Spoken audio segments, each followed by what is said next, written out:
Ito yung carnival na lit yung pag lagay nila dito.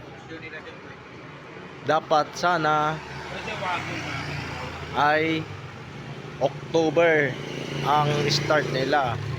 Kaso ang problema, December 15 ang nangyayari. Kaya 1 month lang ang contract sa kanila. Hindi rin sila pwedeng magtagal dahil bakit?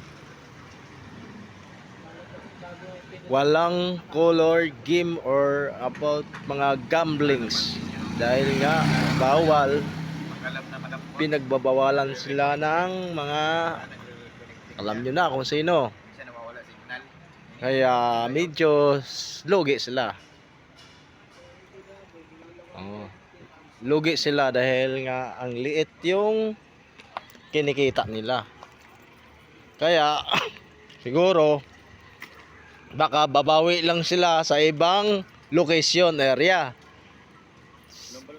Pag dito kasi time mo na ha, dahil medyo marami pa akong customer eh. Mamaya na, continue na tayo.